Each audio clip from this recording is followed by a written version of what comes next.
Pierre Servin, vous êtes sociologue également, mais vous avez aussi été formé dans le domaine de l'éducation populaire. Et en tout cas, c'est comme ça que vous le racontez, l'un plus l'autre, ça vous amène à vous intéresser spécifiquement à la question de l'habitat participatif. Vous aurez peut-être l'occasion de nous redire tout à l'heure un mot sur cette articulation-là. En tout cas, comme vous vous y intéressez comme terrain d'étude, puisque vous avez soutenu une thèse en 2020, une thèse de sociologie à l'Université de Brest sur la mise en commun de l'habitat dans les habitats participatifs. C'est là où on va voir ce que j'évoquais tout à l'heure. Il n'est pas question que des espaces physiques partagés, mais vous allez nous montrer qu'il y a plein de choses qu'on partage en fait dans un habitat participatif. Donc, comme terrain d'étude, ça vous intéresse, mais aussi comme habitant, puisque, je l'évoquais à l'instant, vous habitez à Brest, au sein d'un lieu qu'on appelle Écoumène, et que vous nous présenterez cet après-midi. Voilà, ce que vous nous avez préparé, c'est voilà, de quoi bien comprendre, notamment ce qu'implique, dans son acception la plus large, le commun, la mise en commun, au-delà des espaces physiques partagés, hein, c'est ce qu'on disait tout à l'heure en introduction, vous vous intéressez plus largement à tout ce qui peut être mis en partage. Voilà, on va vous écouter sur ce point-là, et en même temps que vous parlez, vous nous avez amené quelques photos qu'on va faire défiler derrière vous. C'est d'un mot, c'est des exemples remarquables ou que vous connaissez d'habitat participatif qui possèdent des espaces partagés, c'est ça? Oui, c'est ça.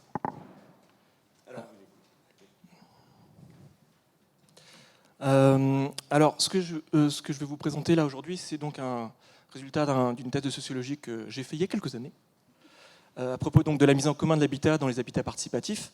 J'ai soutenu en octobre 2020 à Brest, et je viens juste d'avoir confirmation cette semaine que ça va être publié aux éditions du Pur. Donc je suis très content de ça d'ailleurs. Et c'est une enquête essentiellement à base d'entretiens collectifs et des observations sur in situ auprès de 16 habitats participatifs de l'ouest de la France. Donc là, effectivement, derrière, il y a un diaporama de ces 16 habitats avec, en haut, il y a marqué le nom de l'habitat, la ville, la date, et puis il y a aussi quelques autres photos en plus de ces 16 habitats-là.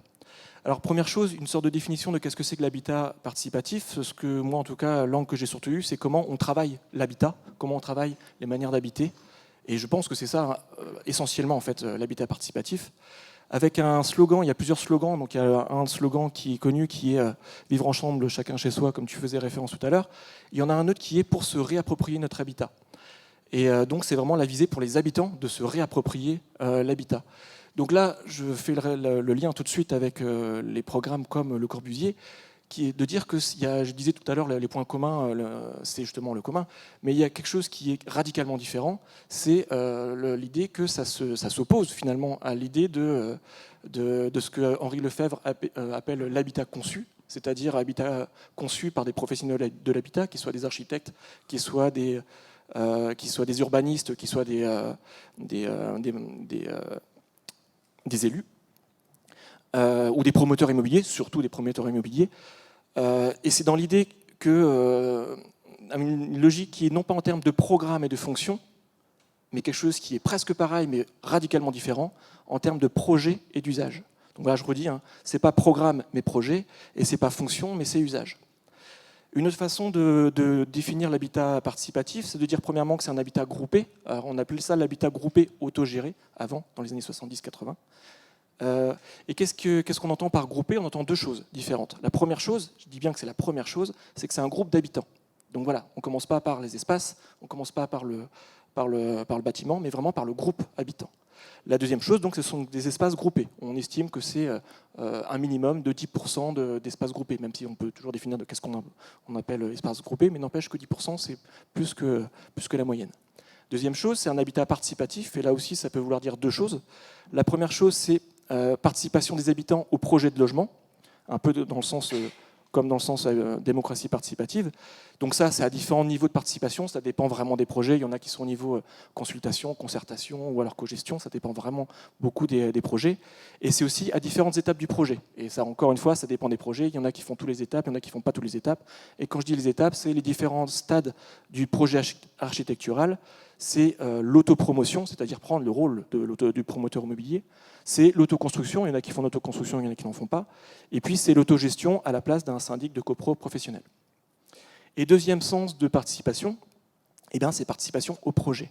Qu'est-ce qu'on entend par là? C'est qu'il y a toujours une dimension plus ou moins affirmée, politique, dans les habitats participatifs. Et puis il y a aussi quelque chose qui est de l'ordre de participer au voisinage. Mais quand je dis participer au voisinage, c'est participer de façon active.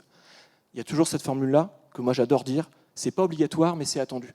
C'est-à-dire qu'on attend que tout le monde participe, enfin, fasse des sourires, soit super convivial, soit super sympa, on fait des apéros. C'est pas obligatoire, mais c'est attendu. Quelqu'un qui vient pas à l'apéro, c'est bizarre.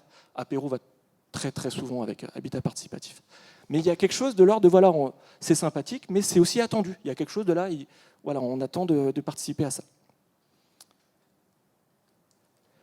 Alors, quand je parle de projet, au départ, j'utilisais ce terme-là parce que c'est un terme qu'on utilise tout le temps, voilà, projet d'habitat, comme on fait plein de projets de toute façon aujourd'hui.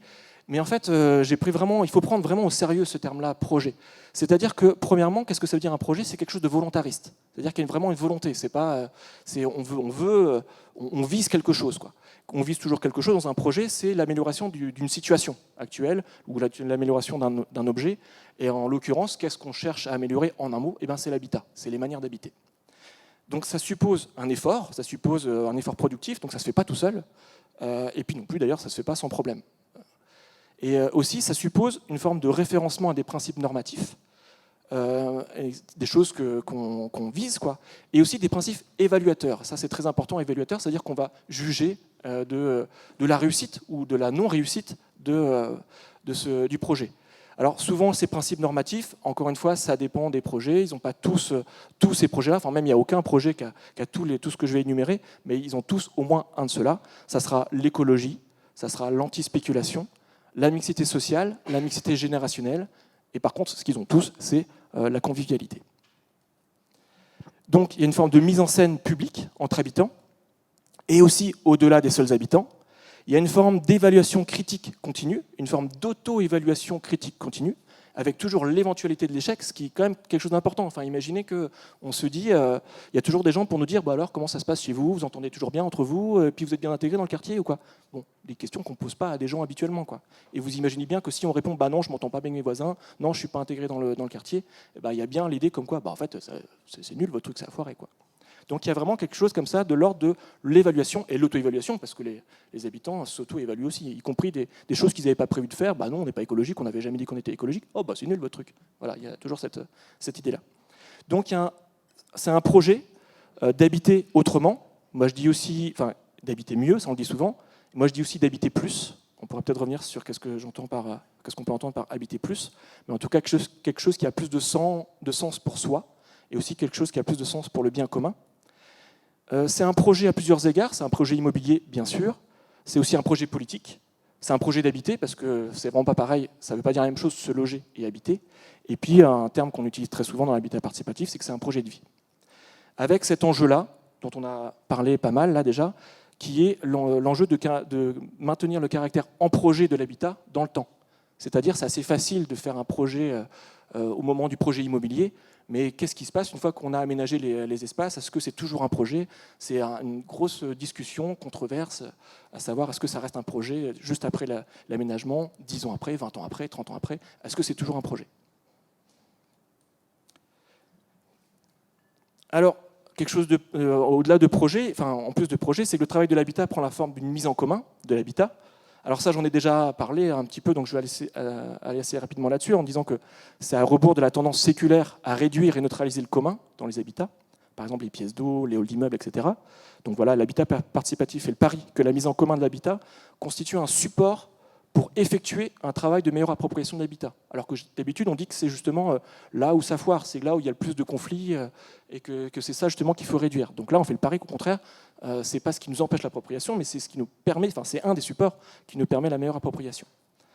Alors, ce qu'on dit très très souvent dans les habitats participatifs, c'est que c'est pas une communauté. Alors ce terme-là est très très mal vu dans le milieu de l'habitat participatif, et c'est dans le sens, comme ça se passe au Corbusier, hein, chaque ménage dispose de son propre logement, et puis donc il y a une coexistence entre l'unité domestique qui est gardée des ménages et aussi celle du groupe habitant. C'est-à-dire que moi, je soutiens l'idée que le groupe habitant est en soi un groupe habitant, une unité domestique. Et des fois, on passe de l'un à l'autre, et puis c'est toujours en tension. Est-ce qu'on est en train de parler de l'unité domestique des habitants, enfin des ménages, ou celle du groupe habitant? Voilà, c'est toujours en discussion. Il y a aussi du coup une coexistence entre les rapports de cohabitation, parce qu'on habite dans le même logement, et des rapports de voisinage, parce qu'en fait, on n'habite pas dans le même logement, les deux en même temps. Donc, moi, je dis que finalement, on me posait la question, est-ce que c'est des rapports, est-ce qu'on est des voisins ou est-ce qu'on est des cohabitants? Et ben moi, je dis que finalement, on est des voisins cohabitants. Voilà, on est obligé de dire que c'est les deux, parce qu'on bascule sans cesse d'une idée à l'autre. Sachant que c'est un oxymore, c'est pas possible normalement d'être voisin et cohabitant. Donc, c'est un fonctionnement atypique qui se bute aux normes dominantes. Alors, je vais vous donner quand même quelques exemples de ça. C'est quand il faut s'armer, quand on monte de tels projets, pour convaincre les banques, les notaires, de la possibilité de modèles juridiques alternatifs à ceux de la propriété classique, c'est-à-dire exclusive et absolue. Il y a aussi l'exemple quand on téléphone pour les agents de viabilisation, c'est-à-dire ceux qui installent le gaz, l'eau, l'électricité, et qu'on leur dit, qui nous demandent bonjour, vous êtes plutôt un groupe collectif, un promoteur collectif qui construisait pour vendre à d'autres? Ah non, on n'est pas ça.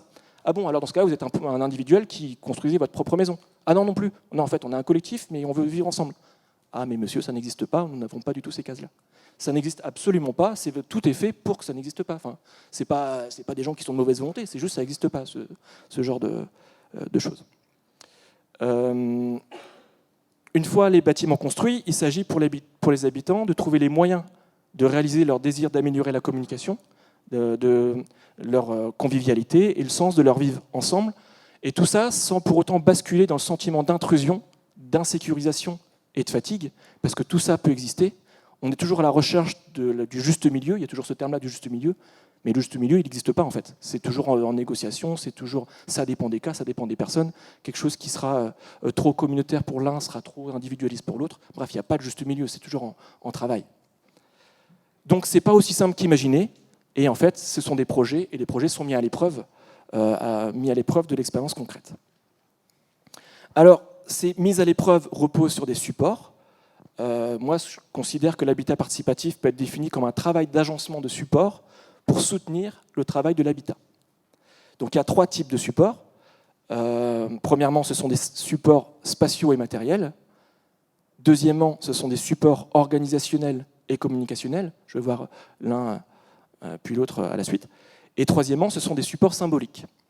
Et à chacun de ces types de supports se retrouve du travail des habitants. Et ce travail, même si là je ne vais pas trop en parler, c'est aussi bien au niveau collectif qu'au niveau individuel.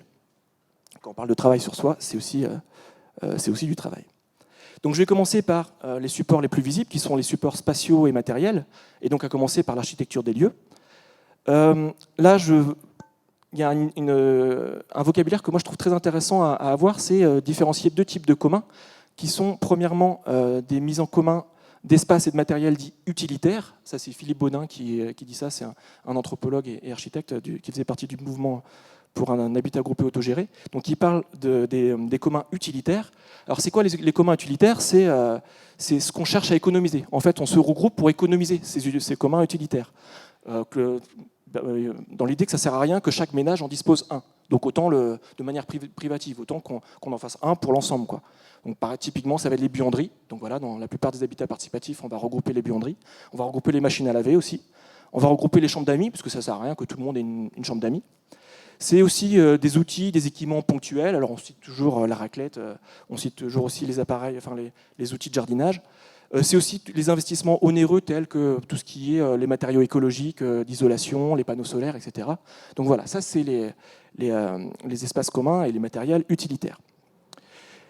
Il y a un autre type d'espace commun et de matériel utilitaire, de matériel commun, c'est ce qu'on appelle les communs de rencontre. Donc là, ce n'est pas un souci d'économie, c'est au contraire ce qu'on fait en plus. C'est-à-dire qu'on se regroupe pour avoir ça en plus. Donc là, c'est l'idée de bénéficier de biens supplémentaires pour susciter la rencontre. En un mot, la rencontre, ça va être entre habitants et aussi entre les habitants et au-delà. C'est très important, je crois, de voir la différence entre les communs utilitaires et les communs de rencontre, parce qu'en général, quand il y a des promoteurs et des privés et des bailleurs, ils disent qu'il y a beaucoup de communs, mais en fait, ils se limitent aux communs utilitaires. Ils parlent des chambres d'amis, ils parlent de la buanderie, avec toujours ce deal-là, comme quoi on a moins d'espace privé, parce qu'en fait, on a plus d'espace commun, mais en fait, c'est des espaces communs utilitaires. Et tout ce qui est espace commun de rencontre, eh ben, ils appellent ça des surcoûts.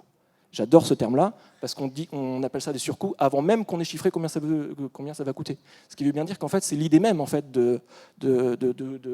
d'espaces communs de rencontre qui sont jugés, c'est pas de la fonction, comme je disais tout à l'heure, c'est pas en termes de fonction et d'usage. Voilà, c'est quelque chose qui n'est pas, qui peut sauter, quoi. D'ailleurs, c'est la variable d'ajustement principaux quand on s'aperçoit que c'est trop cher, ce qui est toujours le cas. Ensuite, je précise que parfois, il y a des espaces communs utilitaires qui se transforment en espaces de rencontre. Donc là, on va voir tout à l'heure dans les espaces de rencontre qui défilent, il y a des espaces donc, de distribution, les halls d'accueil, les escaliers, les couloirs, qui sont volontairement aménagés de telle façon qu'ils deviennent des espaces de rencontre. On y installe des tables, on y installe des chaises, on y installe des décorations. Bref, en un mot, les espaces sont rendus confortables, ce que normalement ne doit pas être un espace intermédiaire, un espace tampon, et on peut y séjourner. Donc voilà, typiquement, ça c'est un espace qui à la base avait une fonction architecturale d'isolation thermique, mais en fait qui a pris un usage complètement différent, qui est que c'est vraiment accaparé par les gens. Et donc voilà, là on voit bien que les espaces communs sont habités. Avec ce que ça peut être de troublant pour les personnes non familières des lieux, c'est le sentiment quand on arrive ici, ici ou la photo juste avant, c'est le sentiment qu'on est déjà chez quelqu'un. Alors qu'on n'a pas encore traversé un seuil, on n'a pas encore traversé le seuil à la sonnette où il y a le truc habituel qui fait qu'on sait qu'on passe de l'espace public à l'espace privé. Mais on est déjà chez quelqu'un. Alors du coup, qu'est-ce qu'on fait? On continue à rentrer, alors qu'on est en intrusion, ou est-ce que j'arrête? Donc voilà, bon, ça dépend des schémas, mais souvent il y a quelque chose comme ça. Même des fois c'est dehors. Hein. On est dehors, et bien on voit déjà qu'on est chez quelqu'un parce qu'il y a plein de choses qui traînent partout. Il y a des jouets, enfin il y a des choses. Donc d'ailleurs souvent dans les habitats participatifs, je devrais peut-être pas le dire comme ça, mais non, je devrais pas le dire. Si je vais, c'est trop tard, mais souvent les portes sont ouvertes. C'est ce qui est une sorte de climat comme ça de confiance, de l'idée qu'une forme de sécurité qui n'est pas par la barrière, surtout les barrières, ça c'est un peu tabou dans les habitats participatifs, il ne faut pas mettre de barrières, mais quand même, il faut indiquer les espaces, et les espaces, c'est une forme de sécurité parce qu'ils sont habités. Et justement, du coup, ça fait en sorte que les extérieurs, ne rentrent pas, sauf s'ils veulent être dans la rencontre, quoi. Donc, en un mot, dans ces espaces-là, on n'est pas chez quelqu'un dans le sens où on n'est pas dans un ménage, mais on est déjà chez quelqu'un, dans le sens, on est déjà chez le groupe habitant. Donc voilà, c'est là aussi qu'on voit que le groupe habitant est une unité domestique. Donc ces espaces et équipements matérialisent l'existence du groupe habitant, ça ne suffit pas, mais quand même ça matérialise, c'est un support pour que le groupe habitant ait une activité et une identité propre. Donc il y a... voilà, j'ai déjà parlé des troubles. Vite fait, je dirais qu'il y a plusieurs utilisations possibles de ces espaces communs. Premièrement, il y a une extension provisoire du privé. Ça, c'est une utilisation possible. Typiquement, c'est la fête familiale. Quelqu'un qui a un espace trop petit chez soi, alors du coup, il fait sa grosse fête dans l'espace commun. Ou alors la chambre d'amis aussi, c'est une extension provisoire du privé. Deuxième type d'utilisation, c'est un support de rencontre entre habitants. Par exemple, pour faire une réunion, pour faire un repas collectif entre habitants. Les spectacles pour enfants, très très important dans les habitats participatifs. Et troisième type d'utilisation, c'est un accueil d'un public extérieur. C'est encore autre chose. Donc là, typiquement, ça va être des projections de films, des débats, des donneries, ateliers de réparation de vélos, ce genre de choses. Les supports matériels sont mobilisés pour effectuer un deuxième niveau de support, qui sont le travail d'institution des supports que j'appelle organisationnels et communicationnels. D'une certaine manière, la mise en commun des espaces et des biens communs permet ça, et même oblige à ça. Parce que comme on a des biens en commun, il faut les gérer.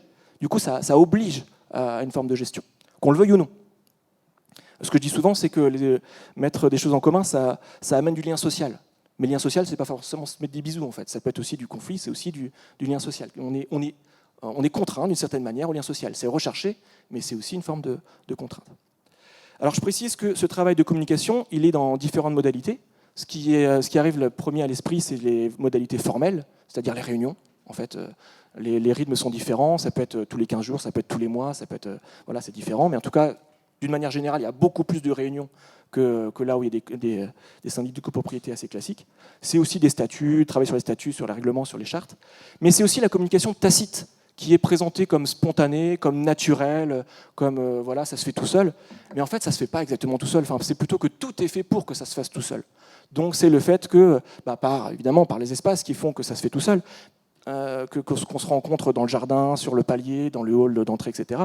Mais c'est aussi les temps. C'est aussi le fait qu'il y ait des réunions, c'est des temps formels, mais il y a aussi de l'informel avant, il y a aussi l'informel après, il y a aussi plein de choses qui font qu'on fait plein de choses ensemble, quoi. Souvent, on fête Noël ensemble, on fête le Nouvel An ensemble, ce genre de choses, quoi. Il y a une organisation commune qui fait que forcément il y a la communication. Et puis il y a aussi une forme d'attente, d'esprit, qui fait que c'est quelque chose, encore une fois, de pas obligatoire, mais d'attendu. Tout ne se discute pas dans les habitats participatifs, ça ne serait pas vivable, mais par contre, tout peut potentiellement se discuter. Et ce qui est important, c'est dans le potentiellement. Parce que même la frontière entre ce qui se discute et ce qui ne se discute pas, en fait, ça se discute. Et ça, typiquement, c'est est-ce qu'on a le droit de parler de ça? Non, ça c'est privé. Mais comment ça, c'est privé? Moi, j'aimerais bien quand même, on est dans un habitat participatif, collectif, on peut en parler, quoi. Ouais, bon, d'accord, on va en parler. Bon, quand je dis ouais, d'accord, ça suppose qu'on est déjà... donc voilà, la première chose, c'est que la frontière se discute. Il y a une expression que moi, j'aime bien dire, c'est qu'il y a une extension du domaine de ce qui se discute. Voilà, j'aime bien cette formule-là, l'extension du domaine de ce qui se discute. Il y a des choses qui ne se discutent pas, c'est privé. Mais en fait, voilà, c'est pas prédéfini, en fait, ce qui est privé. Zut, j'avais voulu dire quelque chose, mais j'ai perdu. Mais je vais vous donner un exemple. Par exemple, on va discuter de la répartition des charges. Comment on répartit les charges? Le gaz, le logement, l'électricité ou quoi? Il y a plusieurs types, plusieurs façons possibles. Est-ce qu'on les répartit par logement, par l'usage, au prorata des mètres carrés, au prorata des revenus?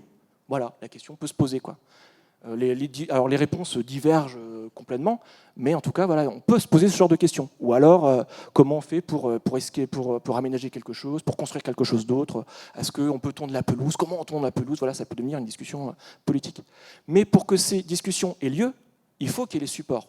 Parce que s'il n'y a pas de réunion prédéfinie, on ne peut pas en discuter. On ne peut pas faire toc toc toc, j'aimerais bien avoir une discussion collective sur la manière de tondre la pelouse. Non, mais tu délires ou quoi? Enfin, c'est pas possible. S'il n'y a pas la réunion, on peut aborder ce sujet-là, ça ne se fera jamais. Donc, c'est bien ça que je parle des supports communicationnels. S'il y a des réunions régulières où, au début de la réunion, on peut amener des nouvelles choses à l'ordre du jour, alors dans ce cas-là, on se sent autorisé. Puis on a la possibilité simplement matérielle d'apporter des nouvelles choses à l'ordre du jour. Mais s'il n'y a pas de réunion prévue, s'il n'y a personne de réunion, c'est pas possible. Voilà, c'est ça que j'appelle des supports communicationnels et organisationnels. Donc cette constitution de supports organisationnels et communicationnels fonde la capacité des habitants à se constituer en tant qu'acteurs collectifs, c'est-à-dire capables de s'automobiliser pour prendre des décisions collectives, pour discuter de son devenir, et aussi pour organiser le cadre d'une expérience commune. Donc on va parler de réparer quelque chose, mais on va aussi parler de se faire une fête ensemble, de faire des portes ouvertes ou des choses comme ça. Donc c'est aussi une capacité pour être identifié et mobilisé par des tiers, par de l'extérieur. Et ça nous amène au support que j'appelle symbolique, pour dire que tout ça, ça resterait inerte, ça ne servirait à rien, s'ils n'étaient pas dans le même temps soutenus par des supports symboliques. Qu'est-ce que j'appelle support symbolique? En un mot, ça sera un récit cohérent et valorisant. Déjà, le fait d'avoir un nom collectif. Donc voilà, vous avez vu tous les noms collectifs de tous les habitats dans le diapo. Voilà, déjà, rien que le nom, c'est un poème, quoi, ça veut dire quelque chose. Et puis, il y a toujours des débats sur savoir qu'est-ce qu'on entend par ce nom-là. Il y a aussi des mises en scène des expériences collectives dans les habitats, c'est-à-dire qu'on y voit des affichages, des photographies, plein de choses. On témoigne aussi, alors voilà, on va de lieu en lieu, mais aussi on accueille, il y a des témoignages, il y a des portes ouvertes, on fait le récit de soi. On se la pète, en fait, souvent aussi, et ça fait partie, moi je suis persuadé, de l'habitat, c'est-à-dire d'avoir un rapport à son habitat. Il faut être fier de là où on est, une forme de fierté qui peut être considérée comme mal placée ou un peu, voilà, on se la pète, mais moi je dis que ça fait partie du travail de l'habitat. Il y a aussi toute une forme de justification politique en termes de bien commun, d'utilité sociale. Et puis, il y a toujours de l'évocation de l'esprit du projet. Alors, souvent, les gens ne sont pas tout à fait d'accord sur qu'est-ce que c'est que l'esprit du projet, mais n'empêche que, voilà, il y a l'idée déjà qu'on a un esprit, qu'il y a un esprit, ce qu'il n'y a pas habituellement dans, je sais pas, un pavillon lambda ou ailleurs. Et puis, une des dernières choses, c'est que pour maintenir ce grand projet, il y a une importance de mobiliser des petits projets mobilisateurs, quoi. C'est-à-dire organiser des événements entre habitants, et puis entre habitants, et encore plus important, enfin encore plus efficace, je dirais, quelque chose qui accueille au-delà des habitants, parce qu'à partir du moment où on accueille, on se regroupe en tant qu'entité soi-même. Et ça permet de réinstituer continuellement le projet global. Faute de quoi, l'habitat se banalise progressivement. Ce qui n'est pas forcément dramatique.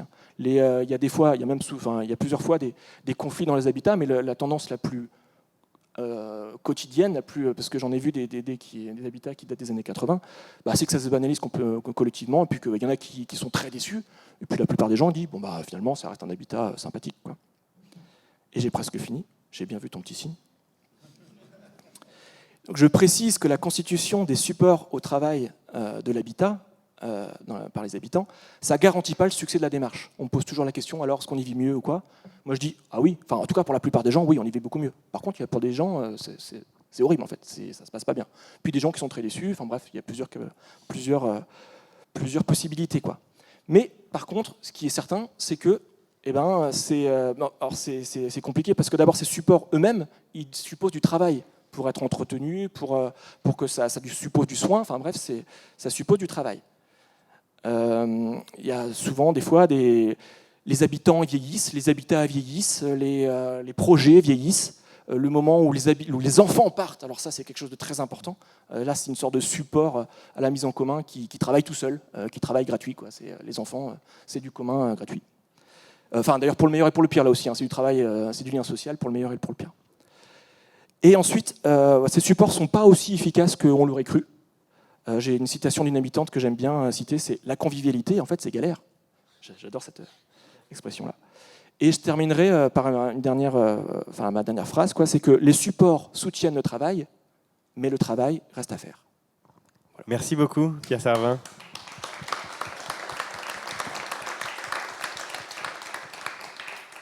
Je rappelle que vous êtes sociologue, évidemment intéressé par ces questions d'habitat participatif, habitant vous-même d'un lieu qu'on va pouvoir présenter cet après-midi. En tout cas, ça justifie, enfin en tout cas on comprend bien et votre intérêt là-dedans et aussi combien tout ça s'articule pour vous. Et justement, dans la question que je m'apprête à vous poser, je vais profiter de votre double casquette, donc vous la mettez ou pas si vous voulez, en tout cas vous la gardez à côté de vous. J'ai l'impression à vous écouter que on discute déjà depuis ce matin, et ça sera aussi beaucoup la question cet après-midi, de ce qui permet cette mise en partage, de ce qui la facilite, que ce soit une architecture qui se prête à ça, ou bien un groupe qui se constitue. Est-ce que le rôle de l'individu là-dedans, il est évidemment majeur, mais en fait, d'un coup, ça me fait dire même, est-ce qu'on ne diviserait pas la population entre ceux qui peuvent vivre dans un habitat participatif, ceux qui sont prêts à partager, et ceux qui ne le sont pas? Et sans aucunement juger, pour le coup, c'est vraiment une question de personnalité. Il y a certains qui ont vécu des années de coloc étant étudiants peut-être, et ceux qui n'ont jamais osé partager une salle de bain. Je suis de la deuxième catégorie, c'est pour ça que je vous demanderai de ne pas juger. Voilà. Il y a vraiment, les travailleurs sociaux parlent de la capacité à habiter. Et je crois que c'est un vrai terme, en fait. J'aurais peut-être pas dû commencer comme ça, mais en tout cas, il y a effectivement des gens qui vont très bien faire cette épreuve-là. Je dis épreuve parce que moi, je suis parti d'une école sociologique qui dit que tout est une épreuve, et même si on trouve que c'est facile, c'est quand même une épreuve, on peut quand même la rater, quoi. Et puis même ceux qui se trouvent super à l'aise dans ce genre d'habitat-là, il y a des fois où ils trouvent que c'est fatigant, c'est chiant, c'est quand même une épreuve, quoi. Et puis il y en a qui le vivent très mal, vraiment. Là, je peux citer des anecdotes, des récits, des parcours de gens pour qui ça s'est passé très mal, qui pensaient que ça allait, qui n'étaient pas contents dans leur habitat précédent et que là, ça va se passer beaucoup mieux. Puis en fait, non, ils se ramassent le mur de pas mal de choses. Pour des choses, effectivement, diverses et variées. Hein. Je racontais juste une anecdote, mais c'était dans un habitat, et je suis arrivé, c'était la fête, ils étaient super contents parce qu'ils avaient hébergé des sans-papiers, et puis ils avaient vraiment soutenu ces sans-papiers-là, et puis ils avaient réussi à avoir gain de cause pour qu'ils puissent être habités, pour qu'ils puissent être logés dans la commune. Donc voilà, victoire, quoi. Victoire politique, et puis à se dire que ça prouve en plus qu'on n'est pas simplement un groupe d'habitants, on est au-delà de ça, on a un projet politique, voilà, on passe à une autre phase, et voilà, génial, quoi. Vraiment tout le monde, le smile, super, super chouette, quoi. Et puis le lendemain, c'était la réunion collective, et puis là, il y avait une habitante qui disait alors moi je suis super content aussi comme vous, mais en fait j'en peux plus là, c'est épuisant, on parle que de ça, ça fait 3 mois qu'on parle que de ça, les mails on parle que de ça, et moi en ce moment là personnellement je peux pas, là c'est trop pour moi. Et voilà, ça lui a pesé, quoi, cette chose-là. Et ça lui a pesé cette chose-là, cette expérience-là, parce que quand même voilà, c'est encore cette idée-là, quand on participe à un habitat participatif, on participe à quoi? On participe aussi au projet, quoi.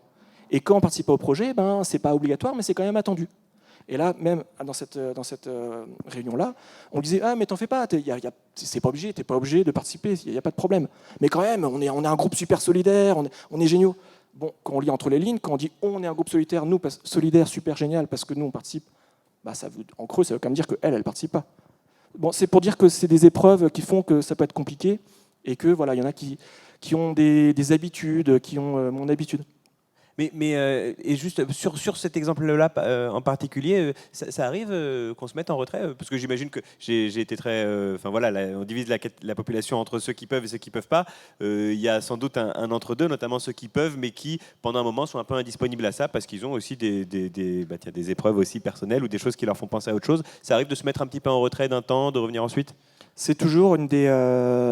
quand je disais parler de juste milieu, ça, typiquement, là, le juste milieu entre je participe parce que c'est un projet qui n'est pas qu'un habitat, qui n'est pas qu'un logement, c'est quelque chose de plus. Voilà, une tendance. Et l'autre qui dit oh oui, c'est un logement, j'ai le droit de me reposer, c'est un logement, c'est un habitat d'abord.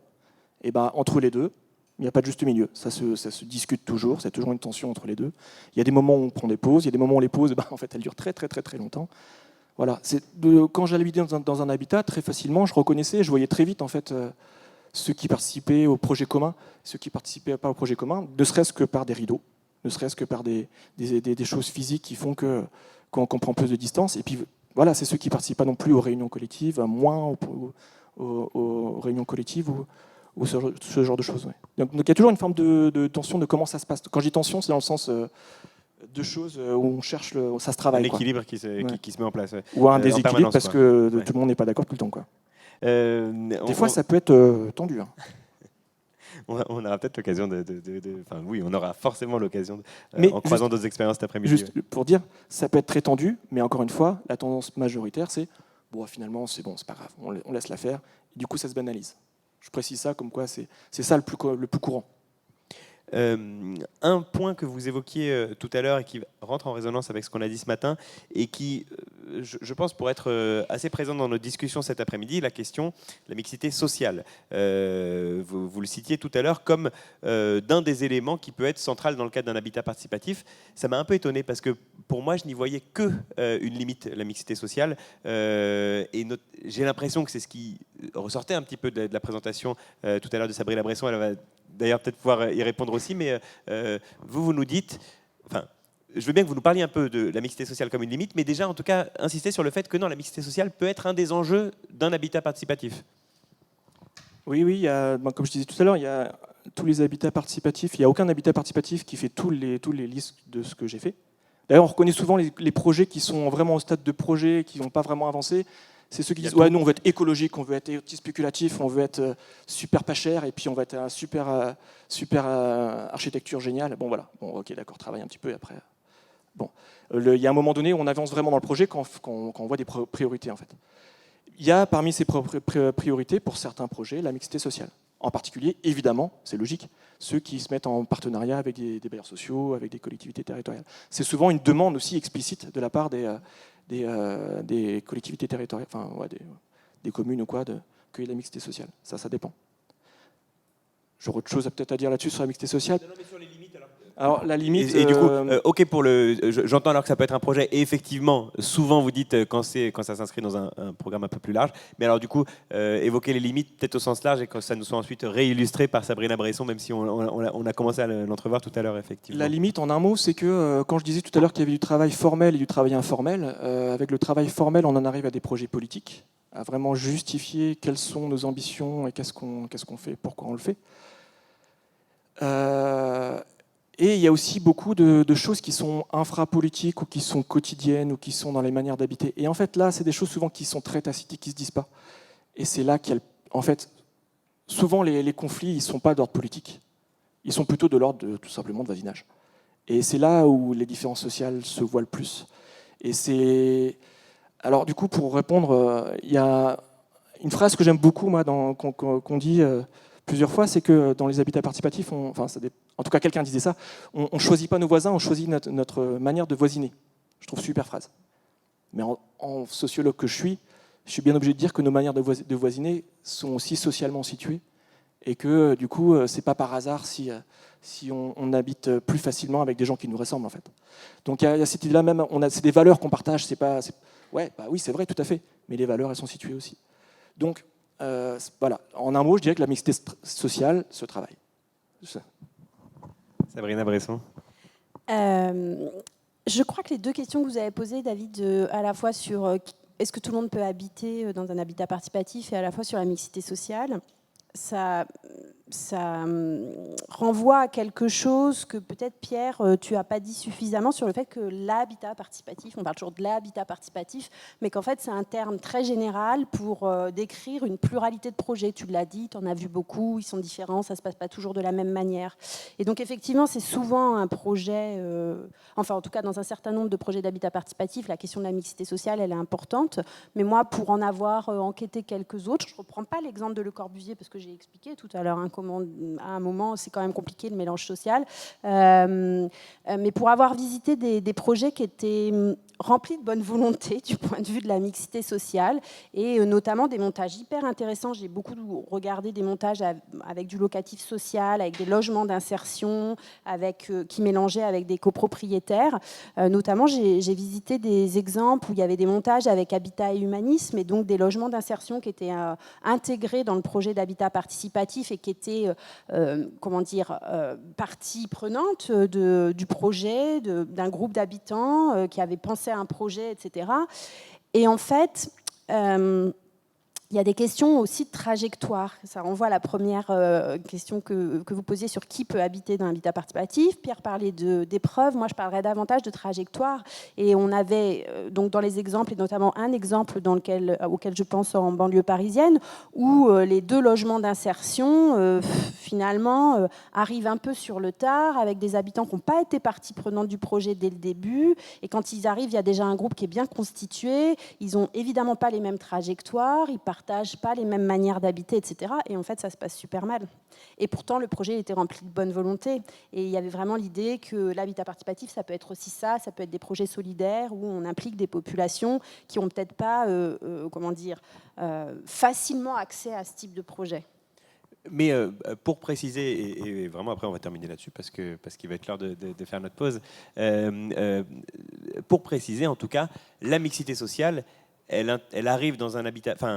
est-ce qu'il arrive que la mixité sociale soit portée, se retrouve au sein des porteurs de projets? Est-ce que j'ai l'impression que pour le coup, quand même, les porteurs de projets sont forcément dans une certaine homogénéité sociale? Alors, dans les habitats participatifs, comme ailleurs, s'il n'y a pas un travail très explicite et très volontariste, c'est l'homogénéité qui prime, comme partout ailleurs. Et souvent, on le reproche plus aux habitats participatifs qu'aux autres, mais en fait, c'est pas plus homogène qu'ailleurs, c'est juste comme les autres. Enfin, ça dépend, je vais différencier plusieurs types de projets, effectivement. Mais en tout cas, même les projets les plus homogènes sont finalement comme partout ailleurs, sauf qu'il y a une forme de... C'est un endroit où on le critique. Pourquoi? Parce que, justement, ça semble incohérent avec la mise en projet politique. On est censé faire de la mixité sociale, générationnelle, écologique, anti-spéculation, tout ça à la fois, ce qui est impossible d'ailleurs. Mais voilà. Mais finalement, ça n'est pas plus qu'ailleurs, quoi. Cela dit, quand même, pour dire, effectivement, il y a une diversité de projets. Alors moi, je fais une typologie selon les rapports qu'ont les groupes d'habitants avec les institutions sociales, les institutions politiques, pardon, les collectivités territoriales. Il y a un premier type, je dis le premier parce que c'est historiquement le premier qui s'est monté, ce que j'appelle il y a les groupes ascendants, c'est-à-dire les groupes qui sont allés voir des institutions pour faire de l'aide, mais aussi pour aider pour son projet, mais aussi plus globalement pour changer la politique publique, pour changer la loi, etc. Donc ça, c'est les projets ascendants, comme on dit en démocratie participative. Il y a les projets descendants, donc ça, c'est l'inverse, c'est des collectivités publiques qui, d'une certaine manière, on peut dire que Le Corbusier, c'est ça aussi, hein, qui a un programme en amont et puis qui le propose ensuite, et puis on dit, allez, appropriez-vous notre projet. Et puis, il y a les groupes horizontaux, c'est-à-dire les groupes d'habitants qui ne vont pas particulièrement chercher ceux qui sont en haut et qui restent entre eux, et puis qui, par contre, qui font un travail de réseautage entre eux, mais voilà, horizontal. Donc voilà, ces trois groupes-là. Ce qu'on peut voir, c'est que dans le groupe horizontal, dans les groupes horizontaux, il y a une forte homogénéité sociale, il y a un profil type. Profil type, il est assez précis. C'est des gens qui sont de classe moyenne, supérieure. Et c'est plus précis que ça, parce que ce sont des gens qui travaillent dans le milieu de l'enseignement, ou alors dans le milieu du médical ou du social. C'est assez précis. Ça a une histoire, c'est une trajectoire sociale depuis les années 80. Bon. Et ça, en tout cas dans mon corpus, c'est la moitié. C'est quand même beaucoup. Non, pardon, les 2/3. Les 2/3 des habitants des projets que j'appelais horizontaux. Ensuite, dans les projets ascendants, ce qui demande aussi beaucoup de capacité, parce que ne serait-ce que les capacités d'interpeller en haut, et ben ce profil type-là, c'est la moitié des habitants, ce qui reste une surreprésentation. Et dans les projets descendants, où là, en fait, tout est mis en place pour que ça soit justement plus de gens, plus de personnes, et puis une mixité plus grande en termes de mixité sociale, mais aussi d'âge, aussi de plein de choses. Et bien là, ça devient, il n'y a plus une surreprésentation particulière. Mais, chose très importante à remarquer, c'est qu'aussi, c'est dans ces projets descendants-là que les supports dont je parlais sont les plus faibles. Pour plusieurs raisons, c'est aussi parce que justement, c'est là qu'on va dire non, ça c'est un surplus, ça. Non, pas de, c'est trop cher, ça, donc on va pas le faire. Donc pour plusieurs, c'est aussi parce que c'est là que les habitants, c'est pas un groupe d'habitants à la base qui a monté un projet dès le début. C'est des gens qui sont venus après. Il y a plein de choses qui font que dans la dynamique collective, en amont et sur le tas, et ben c'est ce fameux enjeu. Est-ce que ça doit rester un projet dans le temps? Et ben là, il est plus compliqué. Les supports sont plus faibles pour faire ce travail-là. C'est vraiment hyper intéressant. Ça nous permet effectivement de bien comprendre beaucoup mieux la diversité qu'il y a derrière ce mot d'habitat participatif. Et je pense que c'est vraiment majeur, là, les trois catégories que vous venez de faire à l'instant, ascendant, descendant et horizontaux. Un mot, m'a dit pour Sabrina compléter ce que Bresson. vient de dire Pierre sur effectivement les moments où c'est plus compliqué, où les supports sont plus faibles. Et je pense que ça introduira aussi ce qui va être discuté cet après-midi. Il y a la question de l'accompagnement de ces groupes. Et ben voilà, ça sera une superbe transition et on en parlera tout à l'heure, et notamment avec Carole Samuel et avec Pierre Lévy, également architecte, et avec les habitants de ces logements-là.